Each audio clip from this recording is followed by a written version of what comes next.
Provisions framed by the Pitt's India Act 1784 to establish the Board of Control. The India Act of 1784 formed two bodies to regulate the working of the company at Leadenhall Street, London. It created a parliamentary body comprising 6 commissioners and became popular as the Board of Control.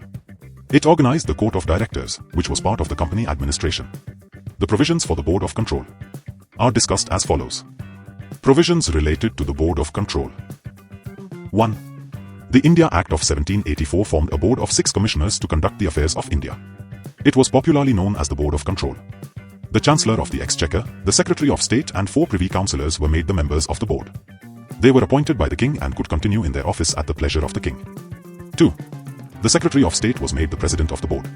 In the absence of the head of the board, the Chancellor of the Exchequer was to preside over their meeting. The quorum of the board was fixed at 3. If only 3 members were present in the absence of the Secretary of State and the Chancellor of the Exchequer, then the members could choose the senior most among them to act as the President for a meeting. The President of the board had the casting vote in case of equal division of the opinion. 3.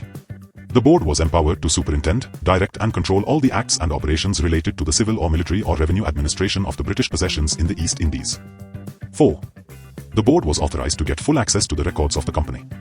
No dispatch other than of a commercial nature was allowed to be sent to India without their approval. 5. The board was authorized to approve, disapprove or amend the letters, orders and instructions submitted to them by the company, and the company was bound to send such dispatches to their servants. 6. The board was empowered to direct the directors of the company to prepare an order or a dispatch on any subject. In case such instructions were not complied with within 14 days, the board could prepare a dispatch and direct the directors to transmit the instructions to the governments of India.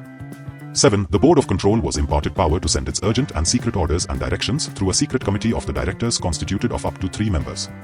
The secret committee of the Court of Directors was bound to transmit them to the governments in India without sharing them with the rest of the members of the Board of Directors. The Board of Control later used this provision in a manner that it became the actual authority.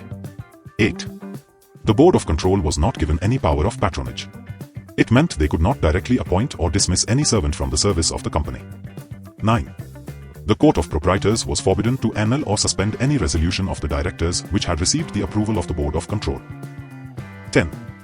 The Parliament had granted itself the right to pay the salaries, charges and expenses of the Board of Control out of the revenues of India. Such payments were restricted to the upper limit of £16,000.